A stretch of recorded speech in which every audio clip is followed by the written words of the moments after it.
Hello, everyone. Good afternoon, all the way from East Africa. I'm sure it's good morning, West Africa.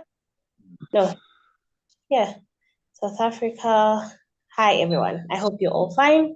It is the 29th day of October, 2023. Our esteemed viewers, you are most welcome to our FIS One on One monthly program brought to you by FIDA Integrated Services Limited, whereby we look at diverse aspects in the world, but especially those that affect our continent, Africa. My name is Adeke Mary Joy, the media manager and your host for today's session.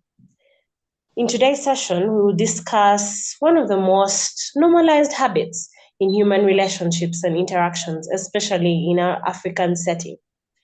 We all know, or it's well known, that in most African families, people are either living as an extended family or their relatives are often visiting and staying for a couple of days or a period of time. And joining me to discuss whether a mother-in-law living with a married couple is a proper norm or a toxic habit are two special guests. One is Mrs. Memory Chungu Chembela, and the other is our very own president, Mr. Abdukarim Aziz. Introducing our first guest, Mr. Abdukarim Aziz. He is a barrister and solicitor of the Supreme Court of Nigeria, a fellow at the African Institute of Leadership and Good Governance, certified guidance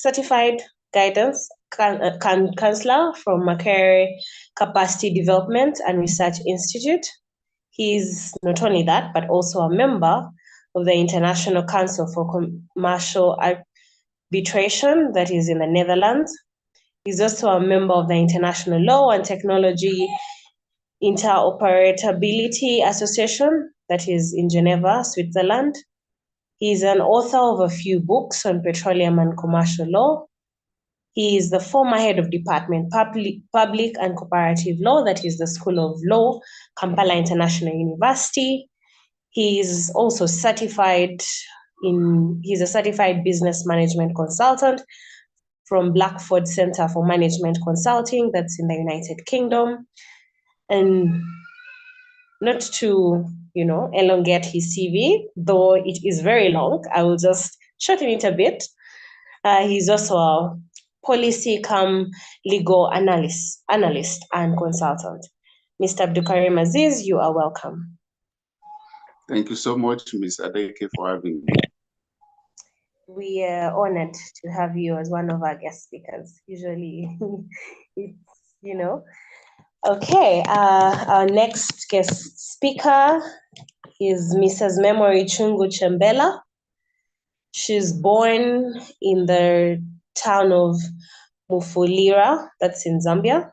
She's married to Mr. Charles Chembela and a mother of one. She's passionate about career development, currently working as the events matron, couple counselor, and teenage educator. And she's also studying as a registered nurse. So you can see that she's really up for it. It's not only one career, but an inspiring career too in medicine. She has a number of skills, good communication, she's a team player, she's approachable. I mean, you would move up to her and be like, hello, madam, I would love to have a chat with you in relation to this sector, and she will gladly give you an ear. As well, she works with a number of colleagues within a team by promoting good working relationships and healthy environments. And during her career life, she has managed to obtain a bachelor's degree of science with education from Kampala International University, that's in Uganda, which enabled her to achieve many of her goals. Mrs. Memory Chembela has not yet joined us due to technical issues. However, we are honored she'll be joining us in a few, and we are honored to have her. As we wait for her to join, I'll kindly request Mr. Abdukarim Aziz just to give us, paint a picture of what a typical African family actually looks like. Once again, thank you so much, Ms. Adeke, for having me, and good afternoon to our viewers all over the world. Let me start by saying the topic is one of the most important topics that families do not want to talk about, and which is affecting relationship. And once the relationship is not solid, then it's going to affect the outcome of whatever comes from that family. And at the longer run, it will affect or destroy that relationship. And that's why in Africa, you have, broken homes because we are not the kind of people that discuss problems, especially when it comes to family. We want to sweep it under the carpet and presume everything is going to be fine. So to answer your question, a typical African family is that one that is polygamous in nature, or we can call it an extended family, wherein you have the grandparents, you have the parents, you have the children, you have the uncles, you have the aunts, all of them living together.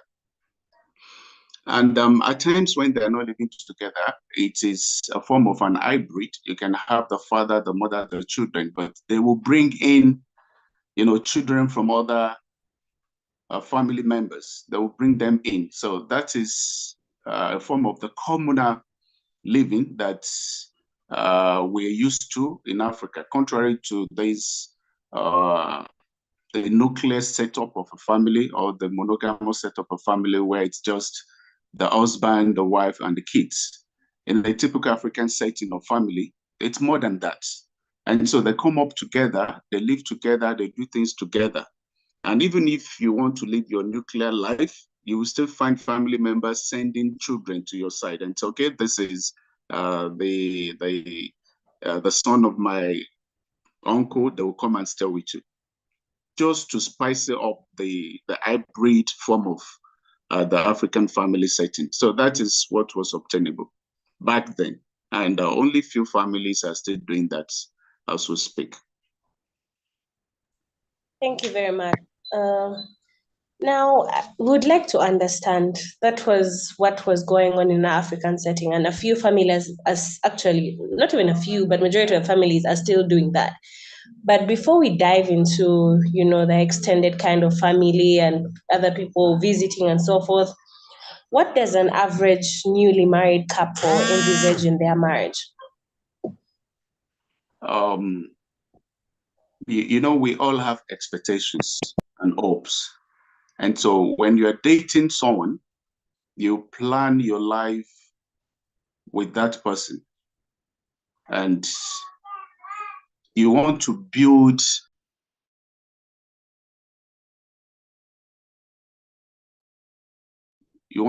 a family with that individual.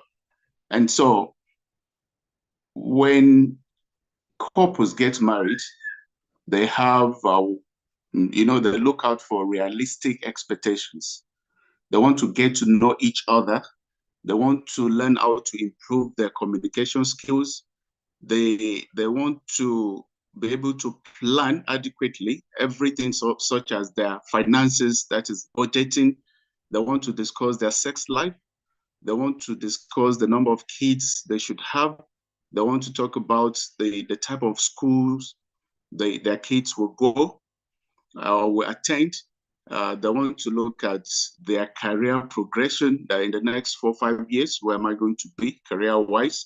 They want to discuss so many things, even the way they pray.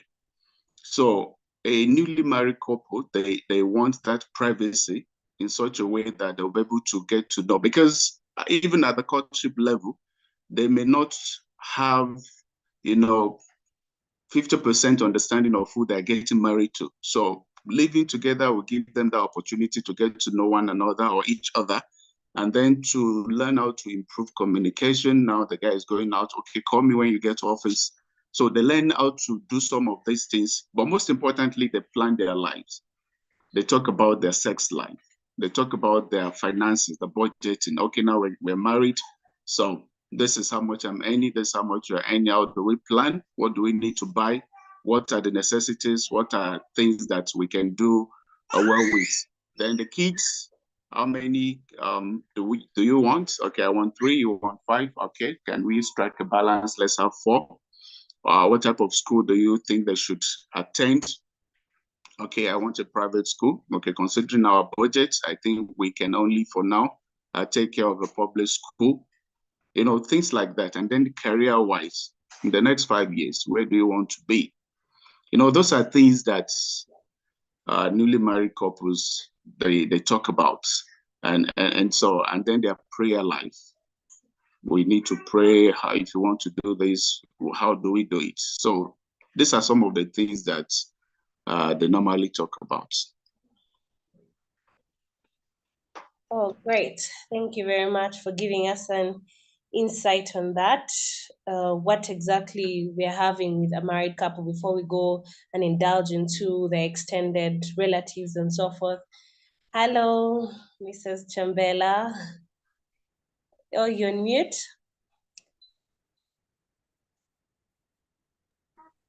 I'm with you, Adeke. Oh, yes. Miss Memory has joined us. Yes. Welcome. I made an introduction for you in your absentia. Thank you very much. Sorry for coming in late. Oh no, we understand the technical issues. That is one of the challenges we face in Africa. But we are glad that you're able to join us in time. We hadn't actually gone so far. We're just trying to paint a picture of what an African family would be, vis-a-vis, what a newly married couple would envisage in their marriage. You could give us a few thoughts on that. A few thoughts on what? I beg A your pardon? picture. What would a typical African family look like, in your opinion? A typical African family for me, it's okay, let me say mother, father, and the children. Yes, extended families, of course, because Africa, we look at other dependents. I think that's what I can say.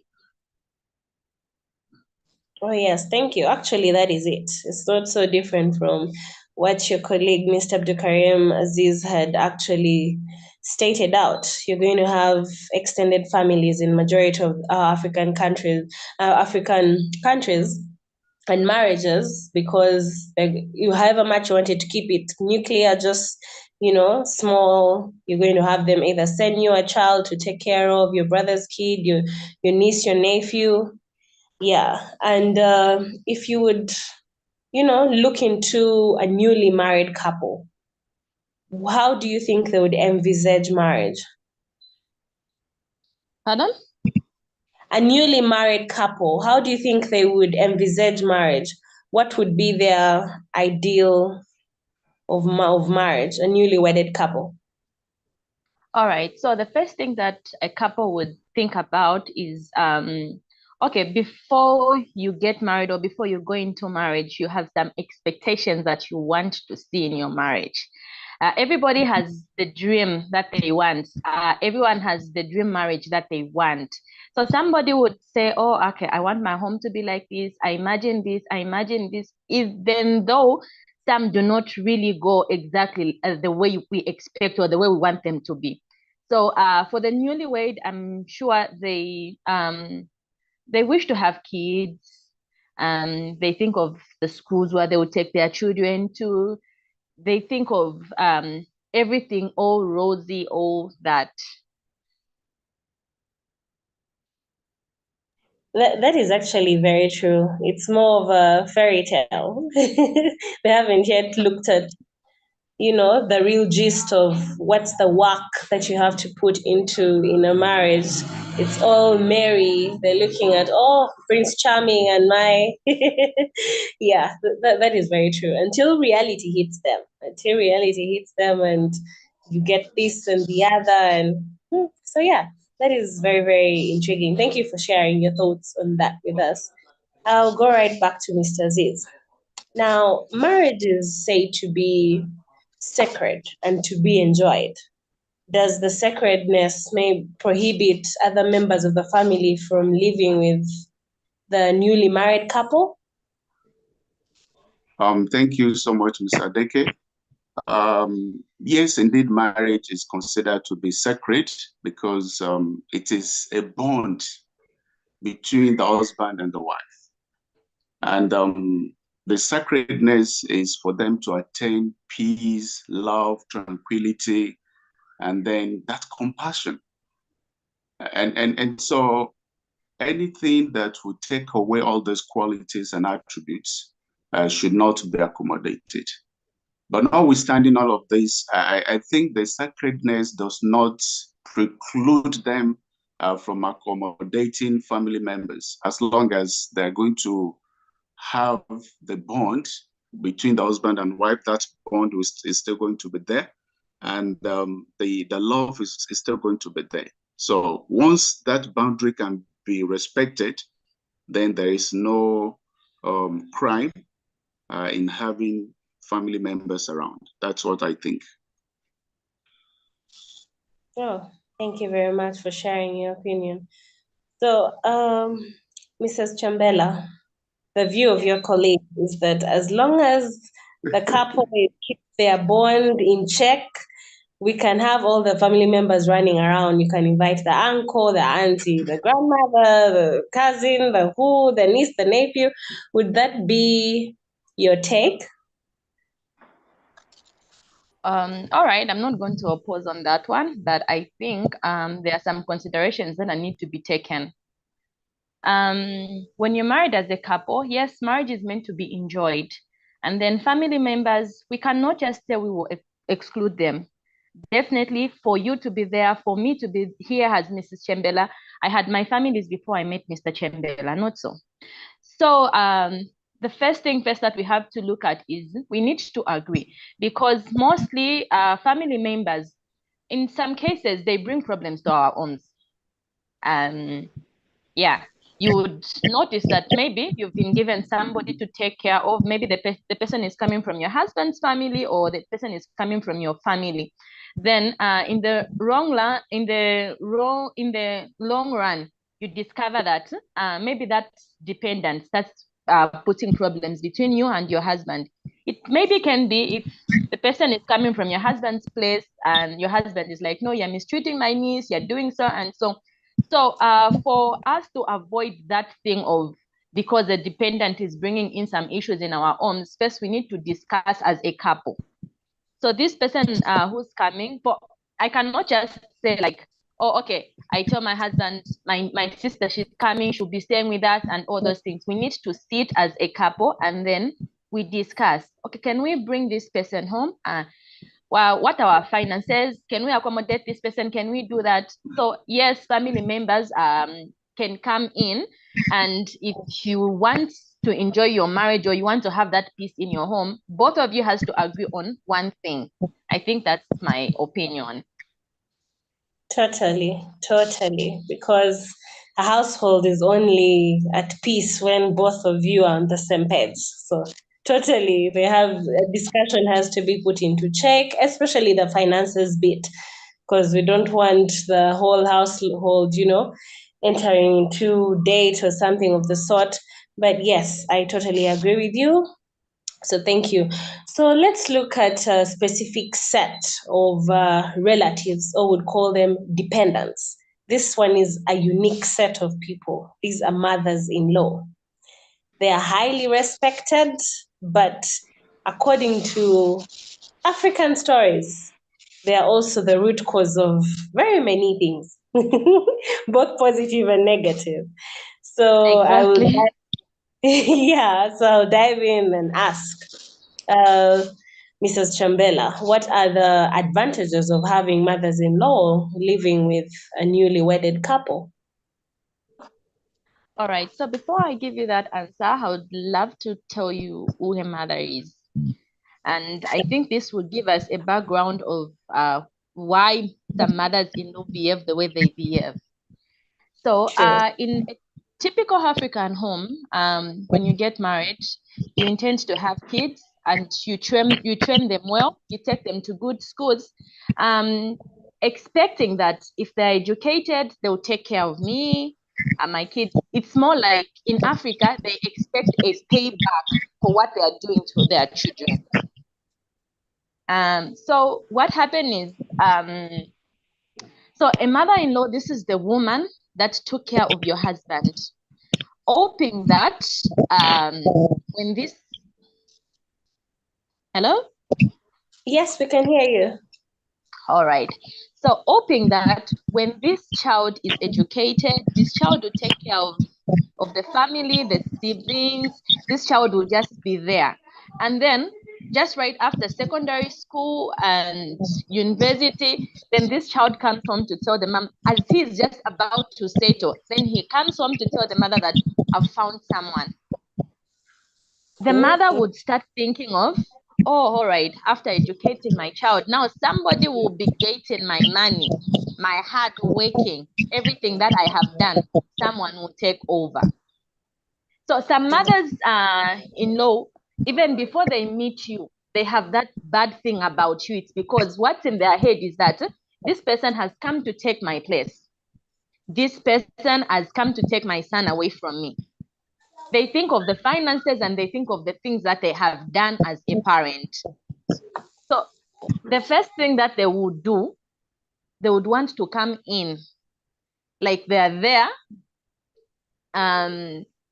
to control. So if they cannot control you, it becomes a problem.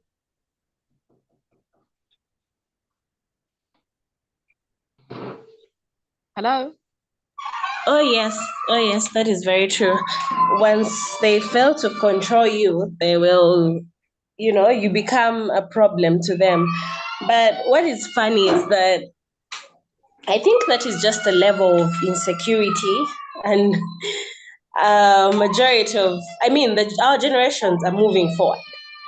The back then generations wouldn't understand that yes, you do need to allow your children, give them an opportunity, a stepping platform to move forward. But before I even indulge into that, I would like to know what Mr. Aziz thinks. Do you actually think that mothers-in-law think either the daughters-in-law are coming to take their place, or what is your take on that? I think I agree with my colleague to the extent that that foundation, that background information is important. That a typical African family invests in a child for a purpose. You understand? And most times it is, that by the time they grow up, this child should be able to take care of them. And so when you train your son to go from primary school to secondary school to university, all this investment is for a purpose that by the time he gets working, then the parent must have retired, then he should be able to assist them one way or the other. That is a typical African thing. Now, by the time it starts working, that's when it's thinking of bringing its own or creating its own family. And so there is that phobia, which is true. There's that phobia from, it can be even the mother of the wife or the one for the husband. That, okay, I've trained Adeke to university stage. This guy just called me in one day to pick her up and said, I'm getting married. I don't even know this guy. And so at times it's just to protect. It's not only from the husband's family.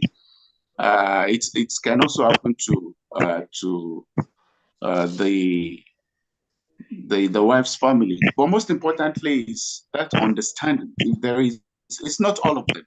So I cannot say all of them, but most of them, they have this, like you call it, the insecurity, and they've been with this guy for like 25 years. If a guy is getting married at the age of 30, that means he has been living with his parent, his mother for that long. And so realistically speaking, they know him. So they tend to pretend or presume that we know what is best for this guy. And so at times they will just say, you're not ready. This is not what you need now. And so if you insist, then they will think that, okay, maybe it's the lady that is pushing and say, no, I can't wait again. I need to get married. You know, things like that happened. So in most of those cases, that's what you find. But like the question you asked, you know, there are advantages, like you said, and some of the advantages are you get parenting advice. You understand? When you have a kind mother-in-law, she's going to tell you the story about the guy that you don't even know. That, look, this is my son. This is what he likes, the food he likes to eat, the kind of, you know, he wants to sleep at this time, he wants to do this. The Sure. mother-in-law will download all those information.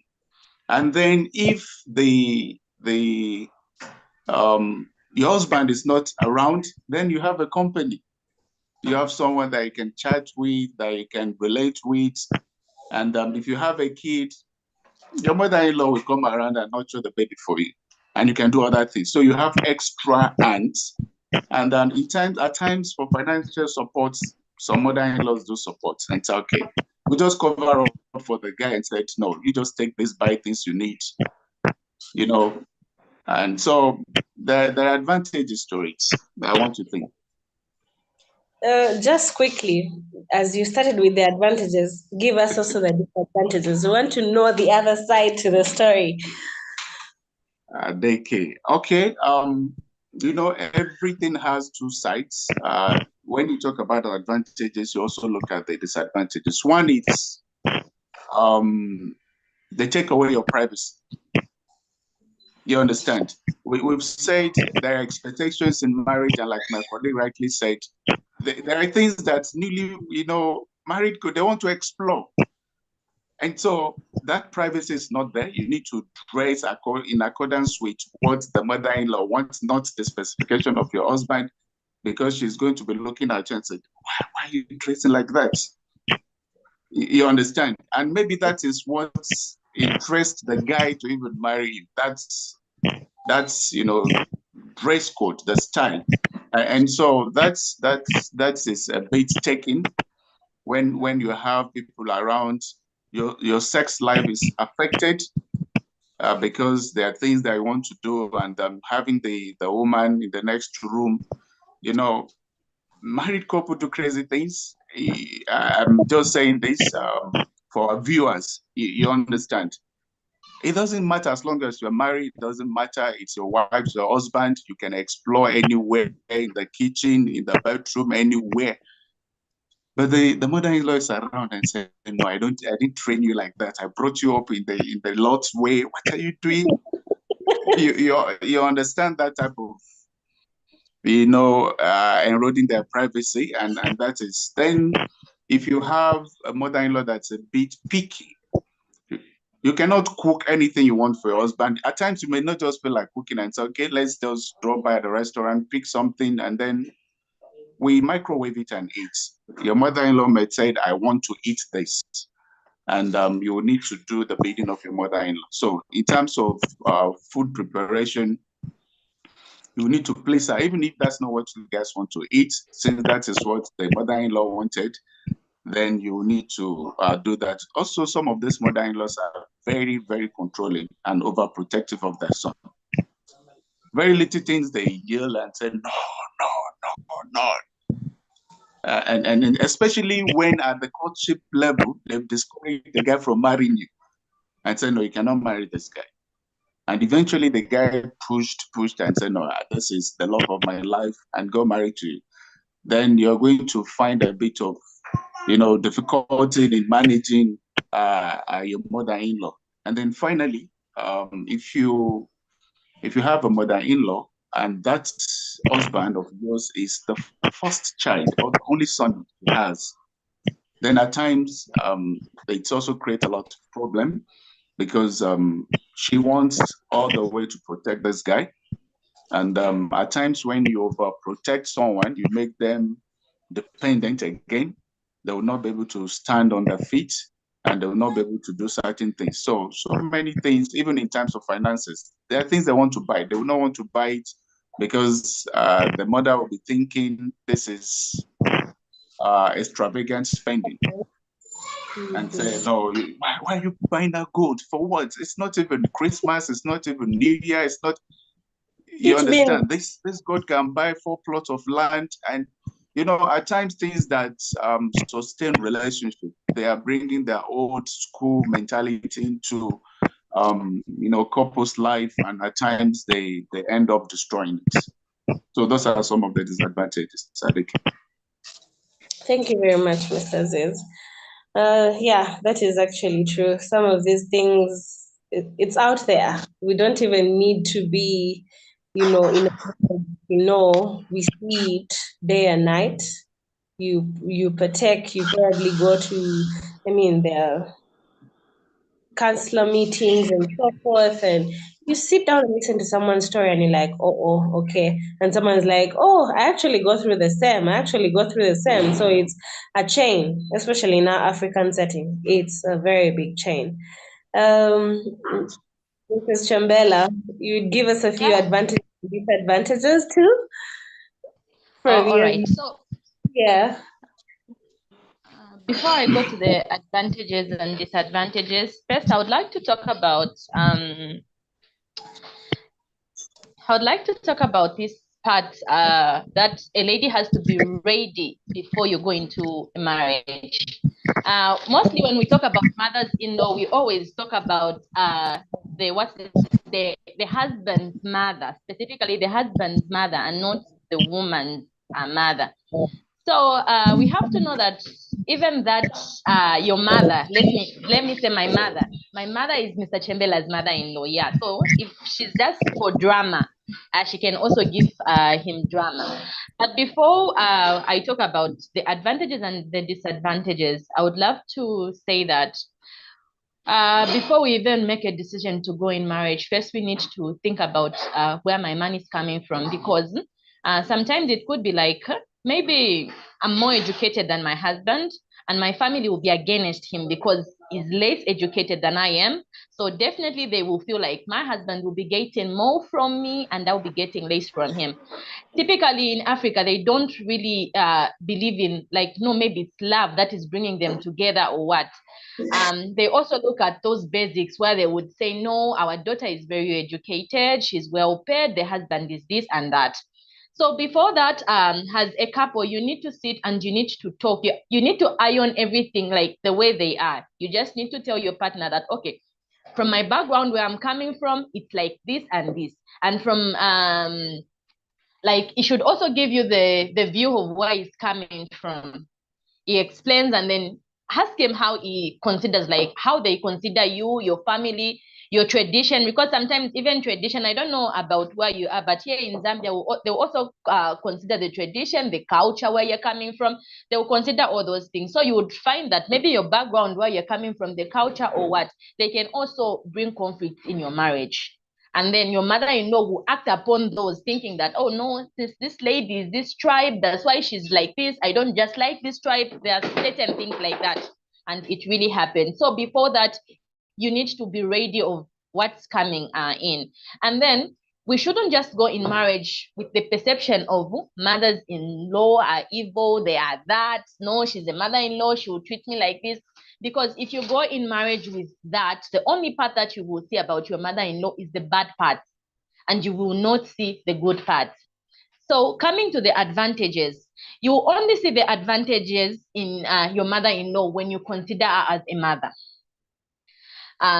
When you consider your mother-in-law to be your mother, you would sometimes when she shouts, you'll be like, oh, even my mother would shout. That woman is like that. And then you will not be taking things at heart, because there are times when you get something, maybe my mom can can tell me something, maybe I've done something wrong, and she can shout, she can say a lot of things. But because she's my mother, I'll just be upset for some time and be like, my mother, she's a talkative woman. How can she say all these things to me? But because she's my mother, I'll easily forget about that. But to my mother-in-law, because I've considered her to be my mother-in-law, and some mother-in-laws have the bad hearts, the bad habit, the mistreating habits, and then I would take it by heart. Whatsoever she's doing to me, I'll just be piling the bad things that she's doing to me. When I see her, the only thing that I realize is the bad things that she has done to me. So if I go like that, then it really means I'm not going to have peace with her at all. And if I take her as my mom, at least I'll just be forgiving and forgetting, because there are advantages and disadvantages, like we are saying. So the advantages of having a mother-in-law is that the advantage is that you will learn a lot from her. Like my colleague said, you will learn a lot from her about your husband. Sometimes she'll tell you stories about your husband, which you're even going to see in your children. You'll just be like, oh my God, my mother-in-law said this. So this child is getting that from the father. You will be able to know because of the relationship that you have. And then, not really like she has come to control you. Sometimes when you're not, when you don't like what she's doing, if you have a good relationship with her, you can tell her that, okay, mommy, here, I think I don't like this or that. If you have a good relationship with her, you've taken her as a mom, sometimes approach will matter. So if you have that good relationship with her, you can follow her and tell her that, mommy, it's like this and this. And believe me, if your mother-in-law understands that this person has taken me as the mother, she's not going to be that hard on you. She's not going to be harsh on you. She's going to love you, and then you will benefit a lot from her, because she loves you and she wants people to see that, no, my daughter-in-law is different from the way we see daughters-in-law. Mind you, today we are talking like this, tomorrow will be mothers-in-law. I have a son, I'm a mother, I'm a mother of one. So I know one day I'm going to be a mother-in-law, and I wouldn't love to be that harsh mother-in-law. So what am I supposed to understand? Because today it's not me, but tomorrow it will be me. So we need to understand that we are different, and we just have to take that woman as an individual and understand her the way she is, and you will benefit a lot from her. Like maybe helping you with the kids. Sometimes kids just get sick and you don't understand, you don't even know where to go. She'll tell you, all right, okay, like this, let's do step-in sponging. You sponge the child, the temperature will come down and all those things. Sometimes when you're sick, okay, maybe let me say you've just given birth.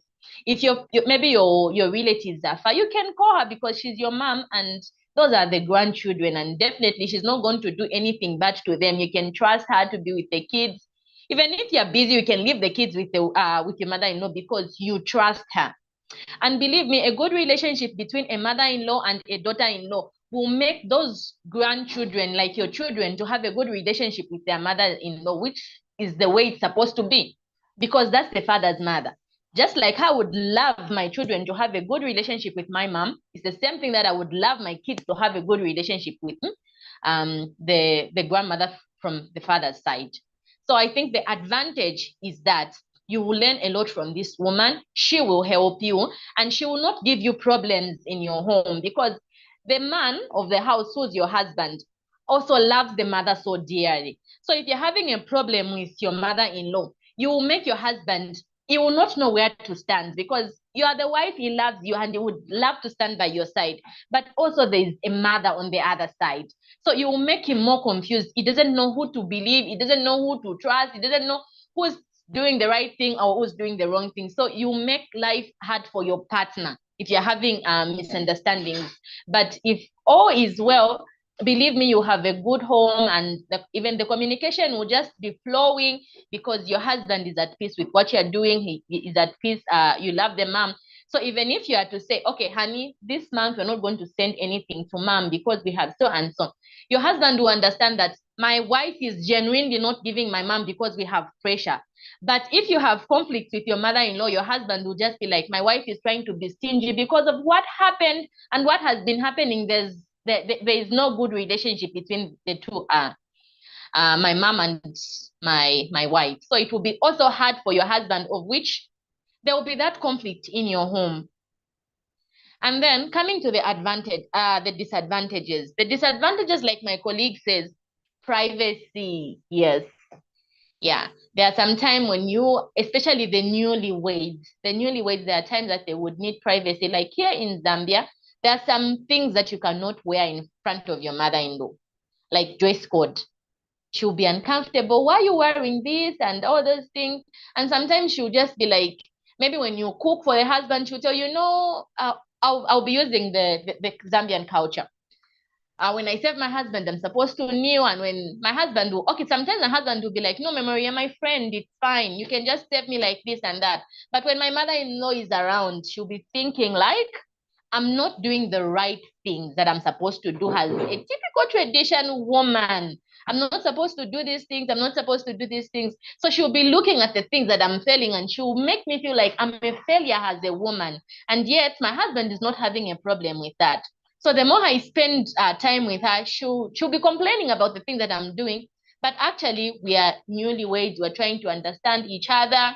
We're trying to beautify our lives. And then for her, it's against the tradition. I don't know if in other countries those things appear, but here in Zambia, you would say that there's some tradition that you're supposed to follow. Even the way you talk to your mom, even the way you cook for your mother-in-law, there are some routines that you're supposed to follow. You cannot just do it like anyhow.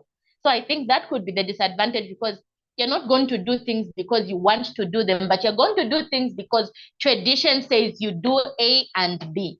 Because my culture is expecting me to do so and so. So you will be doing that to impress the person who's present. I think that's what I can say, unless if there are any questions.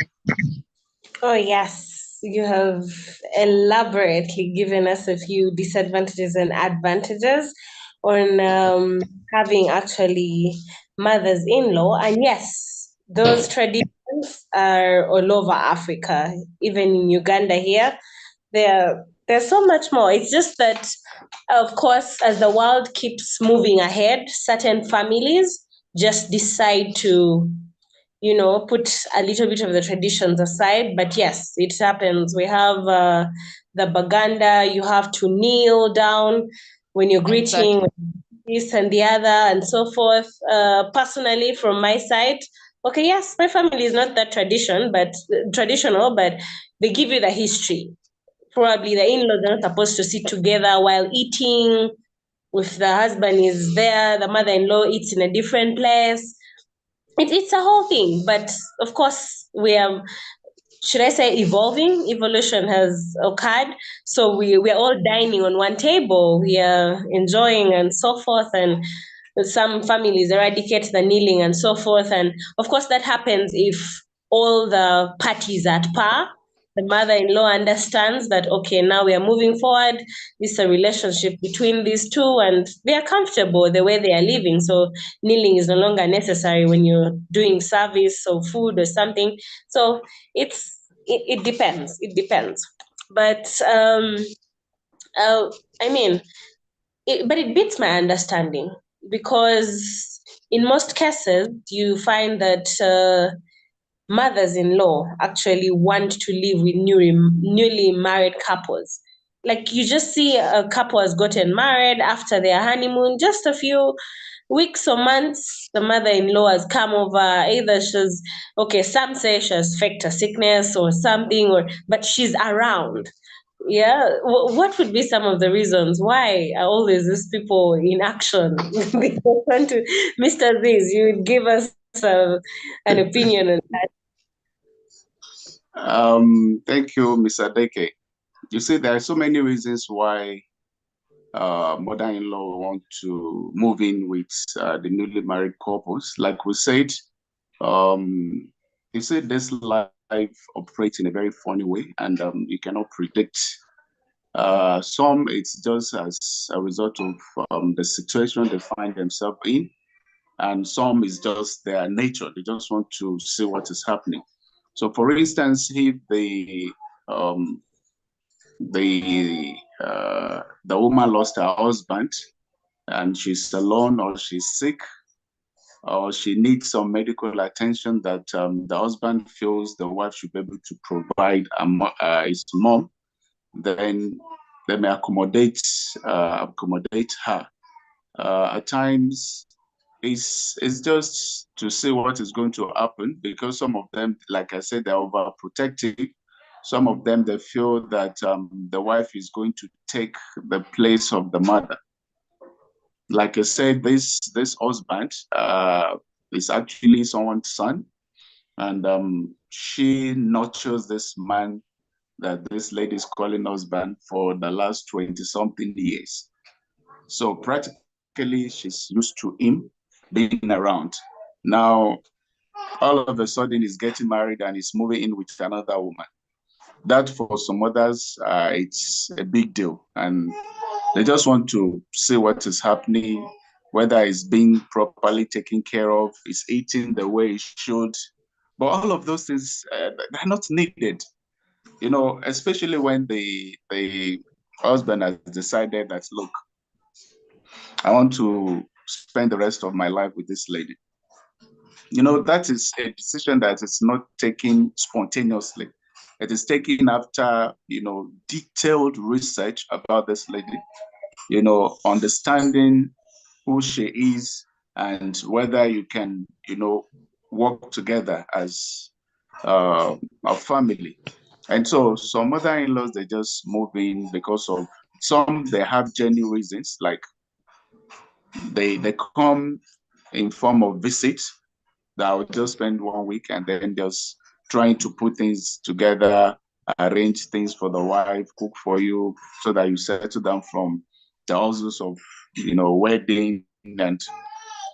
But sometimes that 1 week can be like 2 years. You understand? And some people, it's 1 week, but that 1 week is like you are living with a devil for 5 years. Because and some you will not even want her to go again and say, okay, mom, why not add more days? Why do you want to leave us now? So it depends. And like my colleague said, I think it's more about understanding and communication between the husband and the wife. Why do we need a third party now? They need to understand why. But in most cases, the husband may not understand and say, why are you pushing my mom away? She's my mom. I want her around. Now you want her around to do what? You understand? So some of these things need proper communication between the parties. They need to understand, okay, why? Do we have plan B? If what she's coming to do, it can be done from our place and we just need to get a maid or something to take care of her. Can we do that? So that you protect the two relationships, the one between the husband and the wife and the one between the husband and his mother, so that you will not jeopardize one for another. So I think those are some of the reasons. Some of those reasons are valid, while some of those reasons are not. Thank you very much, Mr. Aziz. Yes, as you said, some of those reasons are valid, some of them are not. Mrs. Chambela, what would be some of your reasons as to why mothers-in-law actually come to live with a newly wedded couple? All right, thank you, Joy. What I would love to say, like according to my understanding, I feel like sometimes it's because, like we said, when we're going in marriage, we have some expectations in marriage, and that we're going to find the way we're going to live, and that same goes to our family.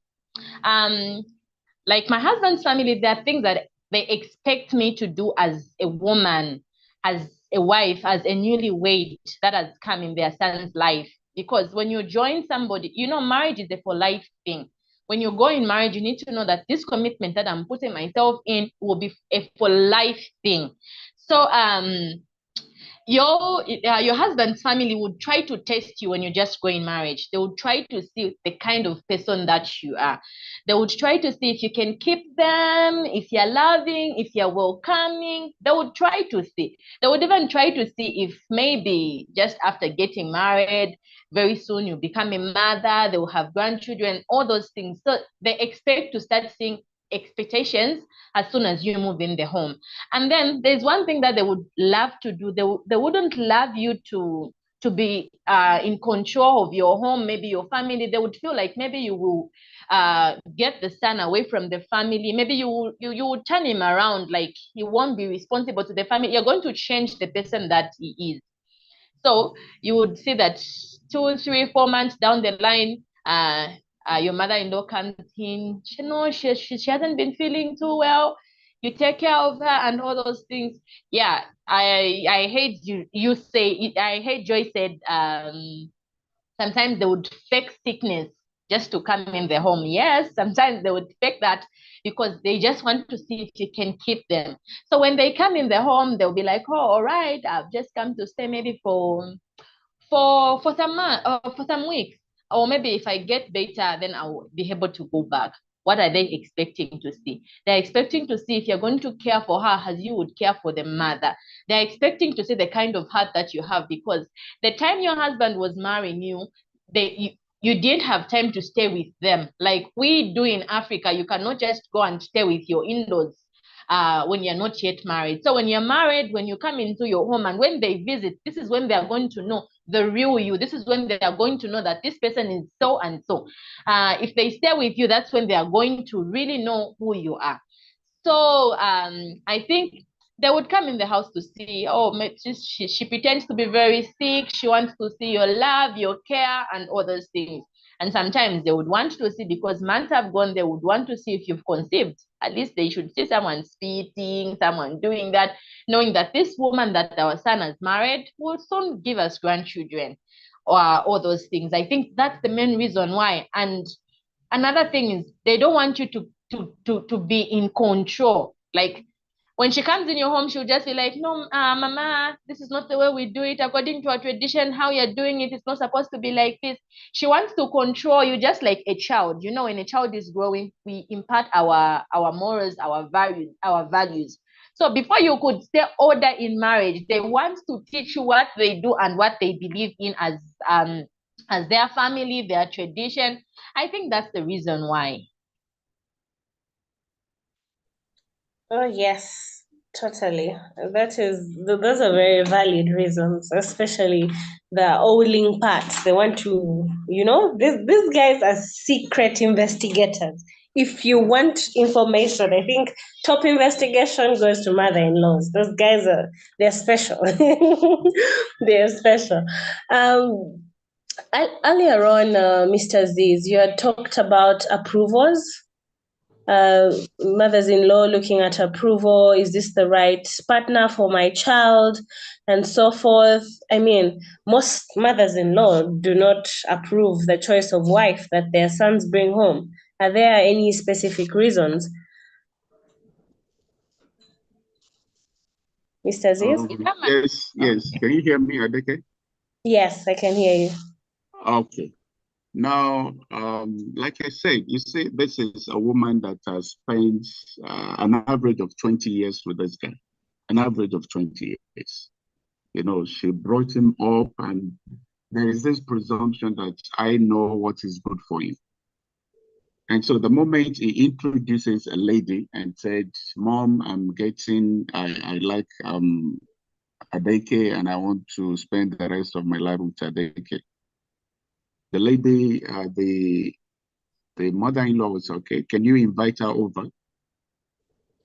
And that is where the approval stage starts. So the moment the guy must have informed the lady and said, okay, my mom wants to meet you, but this is the kind of person she is.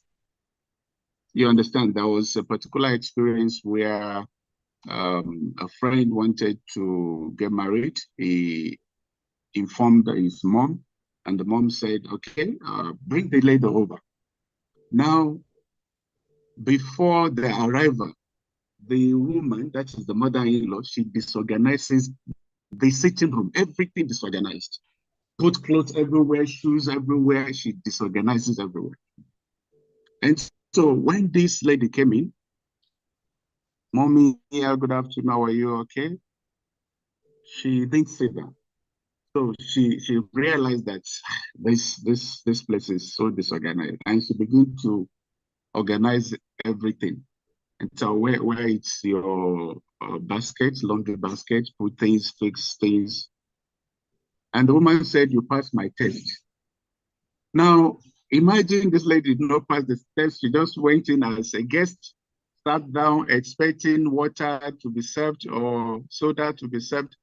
This woman will not approve and say, no, she's not the right one for you. She doesn't even notice that this place is not, it's their kitchen, they will disorganize the kitchen, and then they'll ask you to go and take something from the kitchen. And you get there and you realize that this thing is not organized. But some people will not notice, because that was not what brought you there. It's just you want to get to know your mother-in-law, and they're setting tests for you. And so some of these things, they do it traditional way, forgetting that, as we grow up, the society also moves the society is dynamic, and so some of these things also need to change. But like I said, they believe that they know what is best for their son and they want to protect, which is okay. Every caring parent want to do that. That you want to protect your daughter, you want to protect your son, you want, something, especially if he's the only one you have, if it's the only son you have, it's going to be a tough one, because this is a guy that grew up being pampered. And so if you are the one to be stressing him, give him headache, then you have the mother-in-law to deal with first. And so aside from, that's, you still have the one we've talked about, which is a bit of jealousy, that I'm used to this guy now is going to have this divided, love for the wife and then for the mother. But there are two different types of affection, but some of the mother-in-laws might not understand. And so, okay, it's going to, and if you have a daughter-in-law that is also not cool-headed, you understand, say, no, it's my husband, I met him, then you have a serious World War III in a small family, because mother-in-law will always be mother-in-law. So if there is that understanding that, look, I'm just coming to this family, I need to get to know them. This woman has been around. The guy you want to marry was trained by someone. So it's not that it's a plan that just, somebody took care of him from that stage to the stage that you saw him and you agreed to marry him. And so we should also accord certain respect to these individuals for bringing him up to the standard that we feel is marriageable. You understand? So we cannot also push aside the sacrifice made by these mothers for their sons. So we need to find a way to balance the conflicting interests. Thank you very much, Mr. Ziz. Yes, for that insight on that. I would ask Mrs. Chambela, why do you think, what are the reasons why some mothers-in-law do not approve of their sons' choices?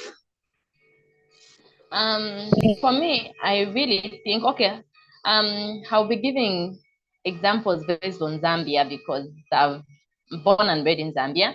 So I would give examples to that. Sometimes I think it's what's this? It's the tribe, the tradition. Some people would just want their son to marry somebody from the from the same tribe, I mean, because they believe they have same beliefs. They believe in, no, this woman understands the background, this woman understands this.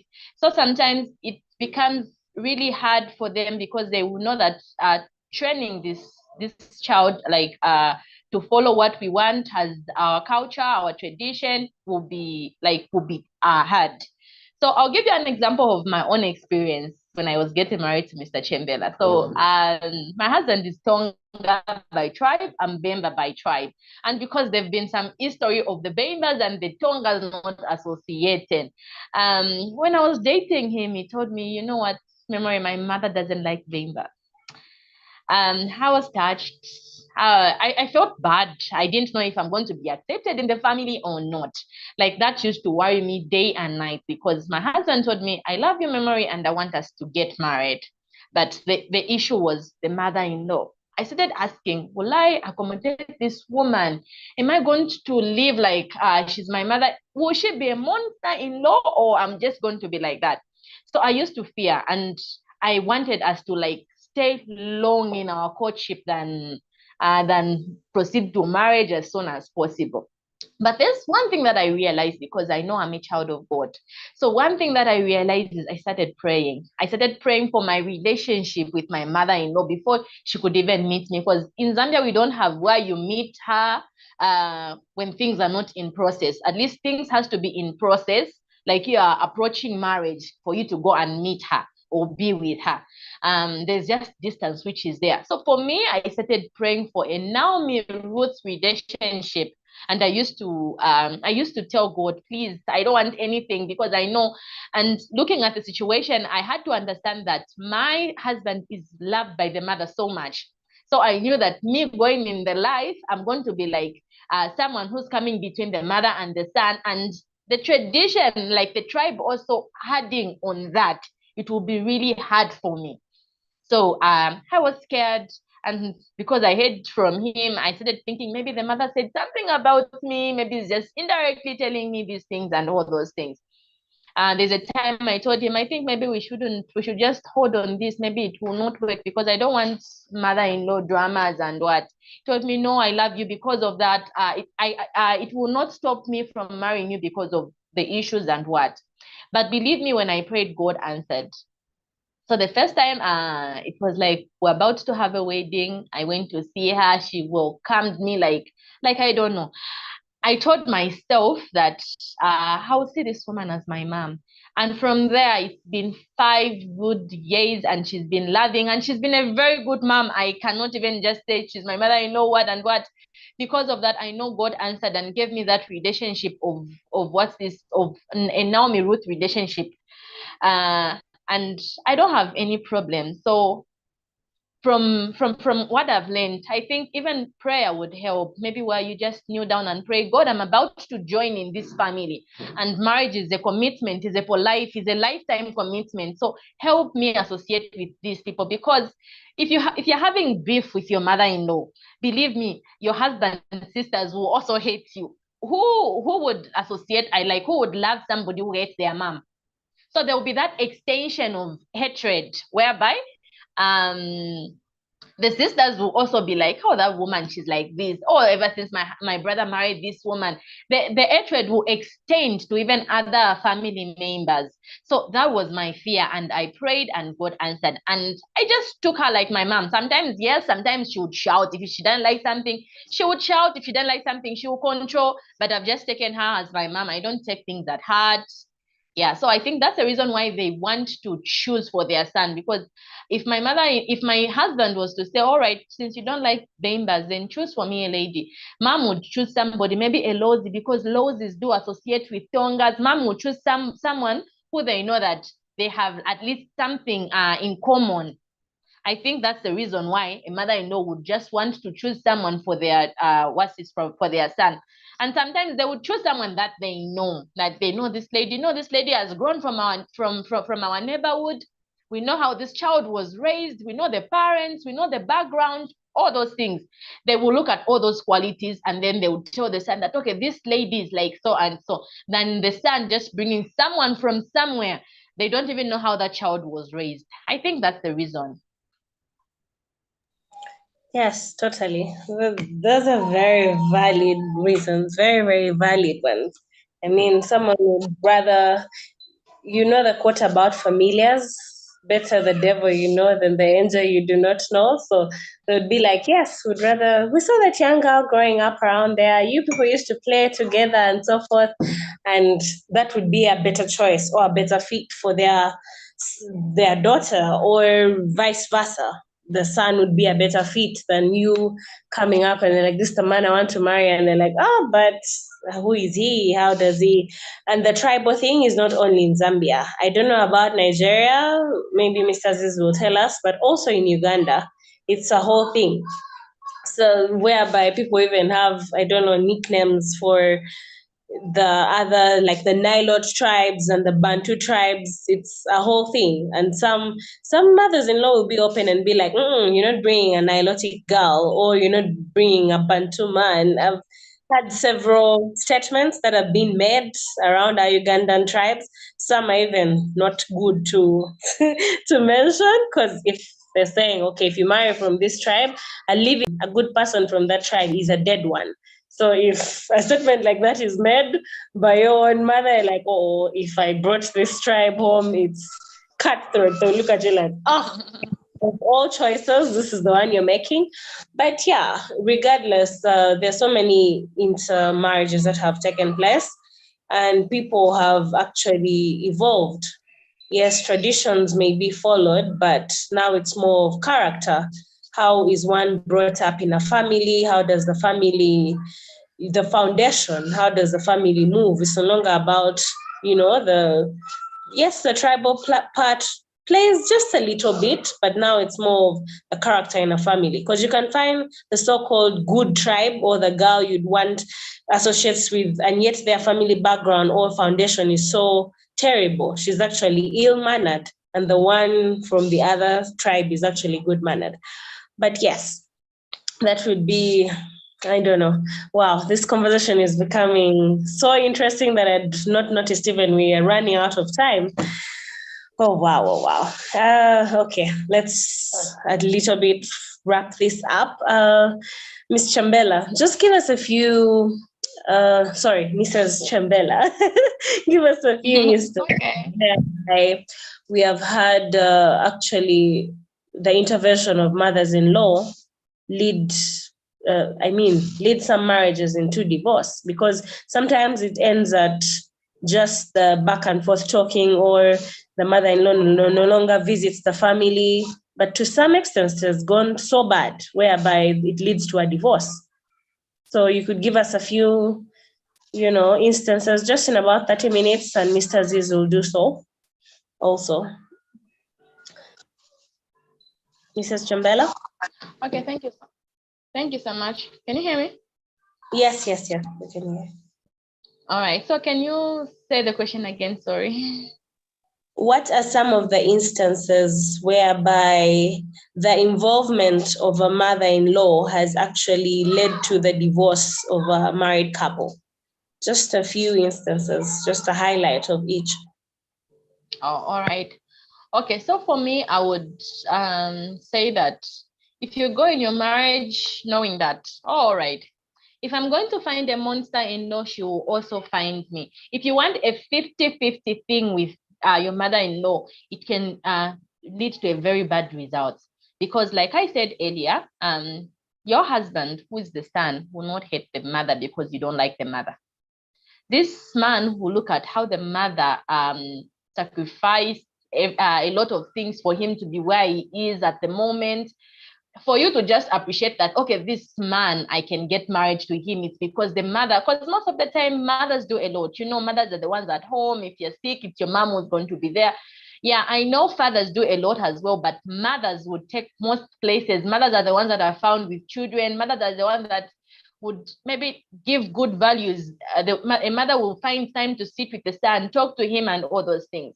So if you go and you say like, oh, okay, because of rumors and because of what we hear about mothers-in-law, then you go in your marriage thinking that if she's going to be a monster-in-law, then she's going to find me and I will deal with this woman. Believe me, it will not work. I'll give an example of when you're going in marriage. Okay, when you get rice, this is the same rice. You throw rice on the ground and then you expect birds to come and eat.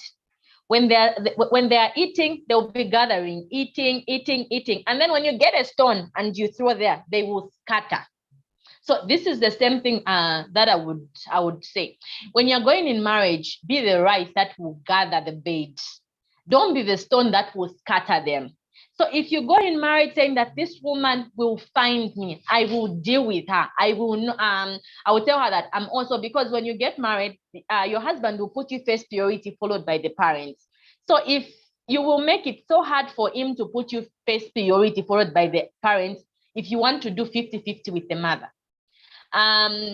So going in a home with rumors, being like, oh my God, since mothers-in-law are like this, she's going to find me like this.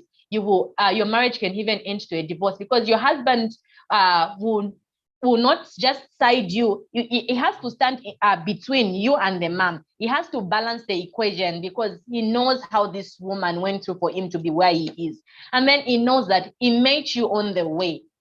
And for you to like the values, accept to marry him, is because the mother has done a lot for him. So if you go in marriage with the aim of, oh, okay, if you don't even listen to your husband, he's here telling you, no, my mom is like this, sometimes just avoid her. Sometimes just do like this. This is our home. It's about you and me. She can come in this house. She can stay maybe for months, maybe for weeks. But at one point, she's going to go. She's not living with us for good. So sometimes, at least just take time, take your heart and tolerate these things that she's doing. And sometimes if you do good to someone who is doing bad, believe me, you at one point they will just say this woman is good, and they will just be coming down slowly but sure. So if you want to do a 50-50 with what's this, with your mother-in-law, maybe your mother-in-law will tell the son that, all right, for everything that I have done from the time you were born, from the time I conceived you in my womb, the morning sickness, everything that I went through, you want to forget about those things because you met your wife, she's beautiful, you love her, and all those things. From today, I cease to be your mom. Never call me your mother. Don't do anything for me. Even if I die, don't even come to bury me. You know, the son will be scared. The son will be like, oh, these are cases coming upon my life because of my wife.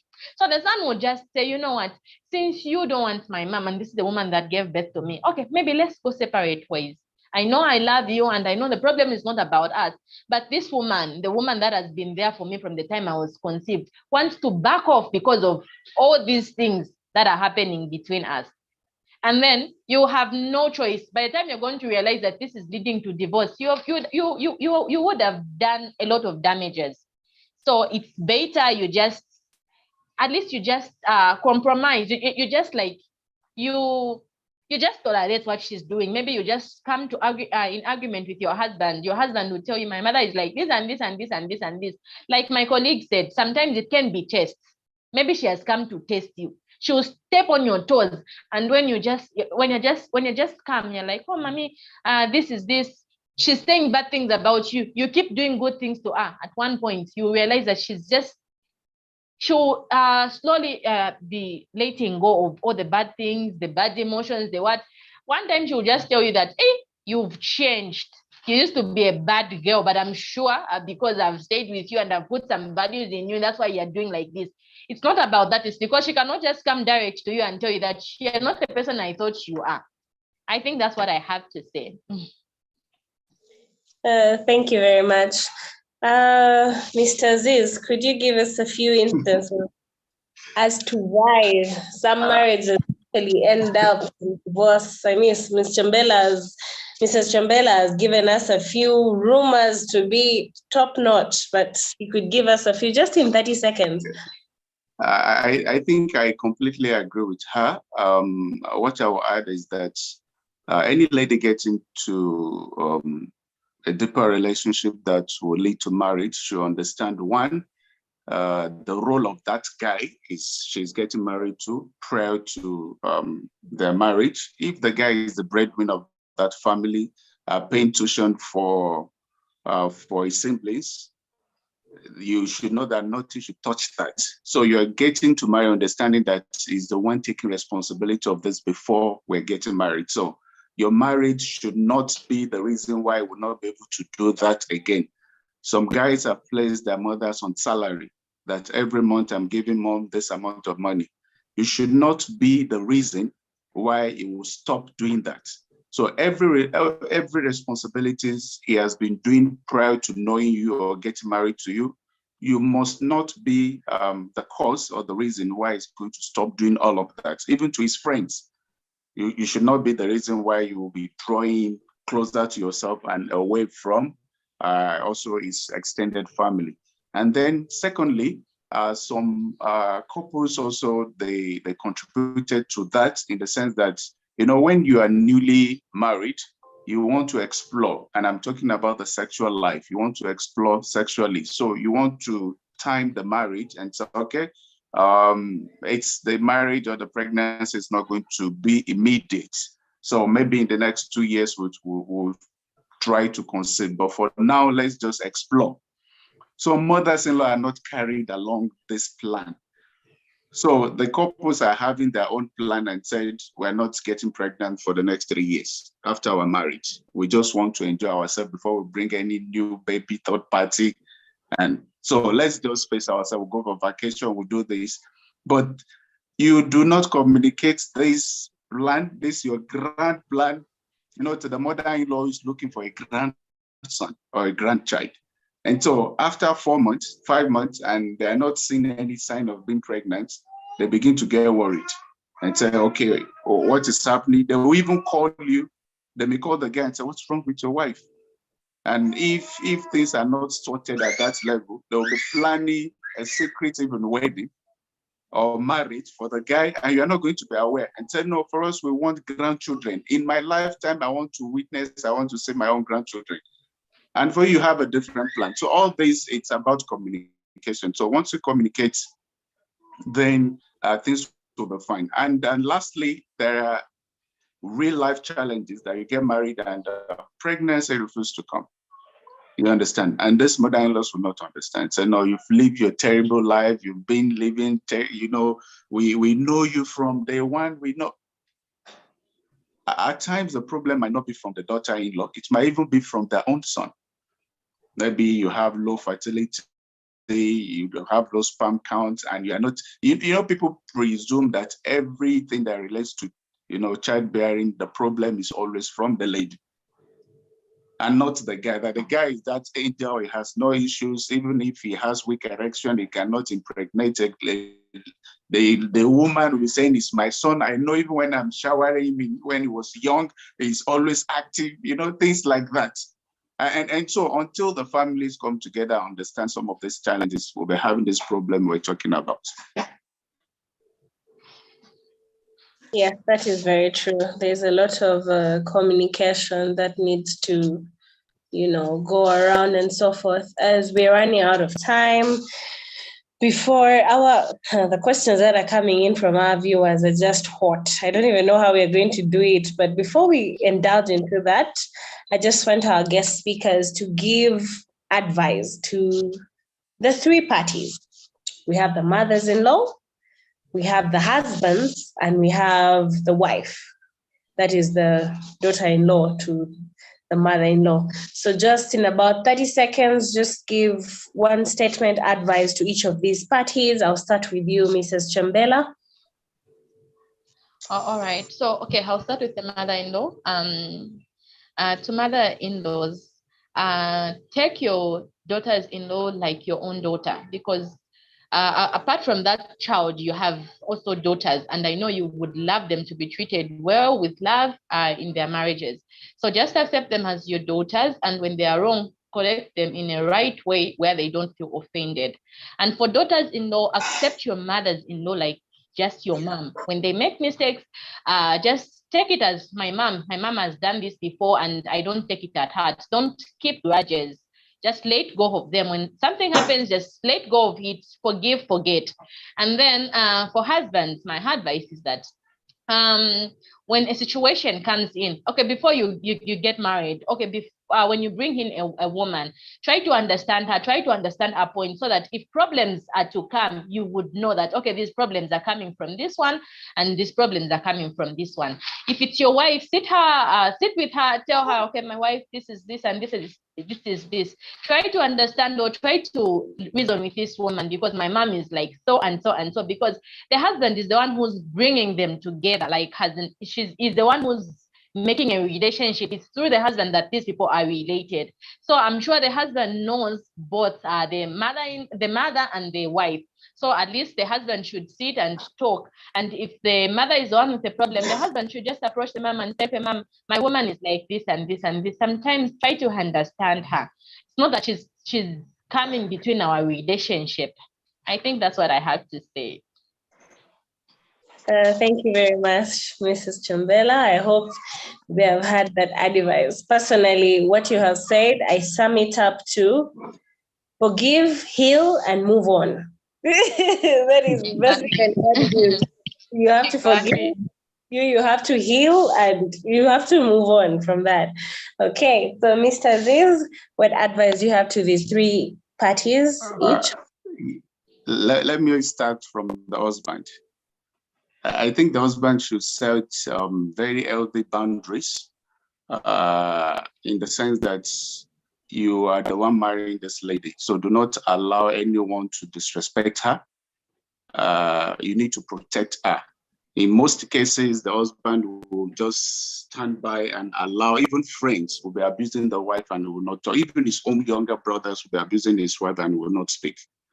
And so you need to set boundaries for your family in terms of how they talk to your wife. If they're having issues, they should come through you, and then you will learn how to talk to her. Even your mom, if she's having issues with your wife, let her discuss that with you. And then you find a better way of talking to her, dealing with her. It is more mature that way than you allow every person from your family to just, talk to your wife anyhow. So the husband should be able to do that. Then the lady should understand the kind of family she's getting married to and get prepared for that. I want to adopt the prayer part that my colleague said. She needs to be more prayerful and she should be focused. You are getting married to this man. His family is very important. You carry them along, but do not be distracted. Understand what you are doing and then follow your passion. Then to the mother-in-laws, those who are good, we salute you. Those who are not, we, whatever you do, you're going to get it back. So what goes around comes around. So if you treat someone's daughter that way, your daughter will also go to another family and face similar situations. So mother-in-laws, the bad ones, should understand that whatever goes around will definitely come around. There is a reward for everything. Thank you very much, Mr. Aziz. I'm sure our guests, our audience has actually, you guys have done justice to us. We have come to the end of this discussion, and personally, I have learned a lot. I mean, I'm not yet married. I hope one day I'm getting there. And yeah, I have learned a lot from you guys even before, it comes ahead. And so at this juncture, I would like to, before we close the session, just a few questions for our guests, because that is from our audience. Let's see, I'll just choose one each to balance because we're out of time. Okay. First one to Mrs. Chambela. It appears you're only focusing on the husband's mother mostly. The wife's mother can also do the same. How can the husband manage that? All right. I'll answer this question in this way. Because in Africa, mostly it's the woman, like the woman and the mother in the husband's mother. That's the major problem that we have. I think it's different from the husbands. Men are like, men, they know how to mind their own business. And men are, they know how to avoid issues. That they don't take things personal like we ladies do. We ladies, we take things personal. You would say a lot of things. But for your husband would just say, "Oh, your mom, your mom did this thing and this thing. Anyway, she's your mom, and then she won't be in this house for good. It's between you and me, and he's going to forget about that." But for us women, we are the ones who would like, you take it, you even bring in the things that happened in the past. But for men, they easily forgive, they forget. That's why it's easy for them, and they are not really involved in the conflict. I think that's my answer. Oh, yes, very true. And I also think the time spent, most times it's the ladies who are at home. The guy just wakes up early in the morning, goes to work, and he comes back late in the night, eats food, greets all of you, and goes to bed.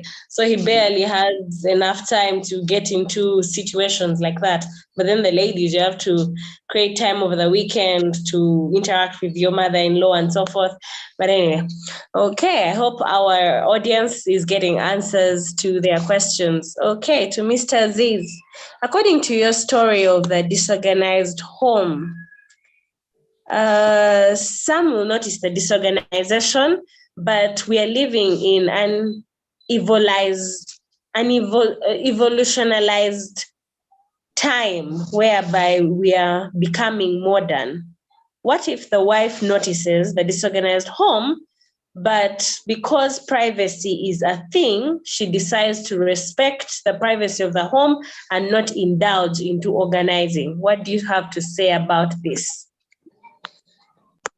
Before, let me just quickly make a short comment about the question asked to my colleague.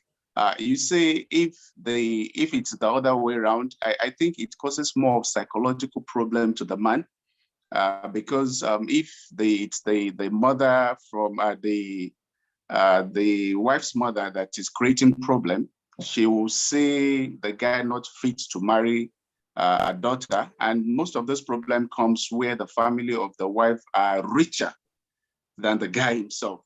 And so they will say, you can't give her the kind of life we want you to give her, and they put a lot of pressure on the guy. And so that causes more of psychological trauma to the guy, who is each time he feels inadequate. You are not buying a car, you're not buying her this, you should move to this house. They just create, huge budget that this guy cannot accommodate. So that creates a huge psychological problem for the guys, because we are running out of time. For that question, you see, different family, they have different methods of testing who the husband or who their son should get married to. And that is just one of it. You understand? Some will even insist, whether it's allowed by religion or not, that we want you to impregnate this lady before we accept her. And they will give them that response and say she must be pregnant. I want to see whether she will not come to the house, and then we will now be buying medicine or be going to prayers to ensure that she gets married. So families have different ways of testing who their daughter-in-law should be. My only response to that question is, it depends. It depends on the kind of family. I understand the evolution has taken place. I understand, you don't want to, tamper with even people's property. There are some people like that, they will just move in and sit. Whatever you don't ask them to do, they're not going to do it. So I think most of the mother-in-laws should understand that the society is actually evolving, technology has come into place, and these kids are not the one that they used to know. Like my colleague said, you kneel down. So some of these guys, they call themselves by their first name. But the parents will say, no, that is very disrespectful. You call him this. But they're happy. It's like you asked him, I have to call me some funny names. Just call me my name and I'm okay, as long as we know where you should draw the line. You respect me, I know, you call me my this. It doesn't, you can kneel down for someone and still disrespect them. And so if we understand all of these details, then we'll not be having problem. I think it. Thank you very much for clarifying that. Can I add on the question that has been asked to my colleague? Yes, please go ahead. Oh, all right. So like we talked about traditions and coming from different backgrounds. I think the question was like, what if maybe that lady went in that house and she could not do things, maybe she could not put back things in order. I think there's one part that I wanted to mention. All in all, tradition, our backgrounds differ. There are some homes whereby if I'm meeting my mother-in-law for the first time and then I find things are scattered, sometimes she might be indirectly communicating to me that the same way you have found our family is, please don't scatter us. Or maybe the same way that we have found things in our families, let them remain like that. You just had some spice, but don't bring change. It can be maybe they're trying to communicate to you in that way. So like maybe from my tradition, like going there for the first time and I find things are scattered, I might just sit and observe the way things are and do the things that I can do, but not really putting them in order, because maybe the thing that I would feel like this is the order, actually that's not the thing, that's not the way they want things to be. So if I know that was a test given to me, and then I have failed that test because I've not done what she expected me to do, the best thing that you have to do is apologize. I know we are human and sometimes we make mistakes. So it cannot just be because this woman is expecting me to do so, and so we should learn to apologize. We should learn to just say, all right, ma'am, I'm sorry. I know you were expecting of this, but because my background, it doesn't like allow me to do this unless if you asked for my help, or unless if I came here for the second time and then I find that things are like this, then I can ask for your permission if I can put these things in order or what. But I cannot just come in your house. It's more like have come in your house to control you or to tell you that this better is not supposed to be here, this better is supposed to go here, this is which is wrong, because that's not my house. So I think that's what I can do, just to add on what he has said. Oh, yes. Thank you very much, both Mrs. Chambela and Mr. Aziz. We are clearly honored to have both of you experts in this field, giving us a lot of information about it. I'm sure our audience is filled with very many people, mothers-in-law, future mothers-in-law, husbands-to-be, wives-to-be, already husbands and wives, and some of them are going through these challenges, and the advice that you're giving them is actually going to create a difference in their, I mean, you may directly not get to see that difference, but trust me, this information you're giving us is changing lives out there, and we are humbled that we get to be among some of the people who get to listen to you both. At this juncture, I would like to invite the Vice President of Freedance Integrated Services Limited, that is Mr. Swalehe Wengo, to give an official vote of thanks to you both. Mr. Wengo, you're welcome. Okay, thank you very much. Well, unfortunately, some of us, we do not have the privilege or the power to be able to make any input into the discussion, considering that we are yet not married. So we do not have the powers to do so. But I think this was an interesting discussion, and I'm sure quite a lot of people, including myself, have learned quite a lot. I would like to extend my appreciation to Mrs. Chimbela and Mr. Abdul Karim Aziz for a wonderful discussion, and I'm sure a lot of people have learned from it.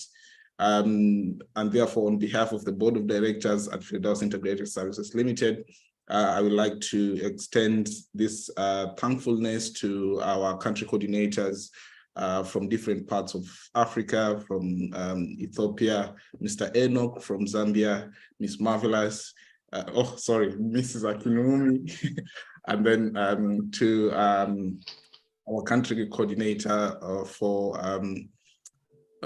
that is the regional coordinator for Kenya, Tanzania, and Rwanda, Mr. Patrick Mwema Mumo, to Mr. Shafi, who is our country coordinator for Nigeria, and to the media manager for our job done. And therefore, we thank each and every one of you, and we hope to see you in our subsequent sessions, that is including next month. This session usually is happening every last Sunday of every month, and therefore we hope to see you in future. Thank you so much, and yeah, over to you, Ms. Adeke, if there's anything else. Thank you very much, Mr. Wengo. Yes, for more information, our social media platforms are very much available on our, on our Facebook. We're at Freedance Integrated Services, which is also our YouTube. On our Twitter, we're at Freedance Integrated One. On our Instagram, we're at Freedance_Integrated One. LinkedIn, Freedance Integrated Services Limited, and our official website is www.freedanceintegratedservices.com. We are live every Sunday of every month with exciting topics, and we hope to see you all there. And just in conclusion, something that I learned today from our guest speakers, Mrs. Chambela and Mr. Aziz. In summary, 1, pray. 2, forgive. 3, heal. And finally, move on. So enjoy your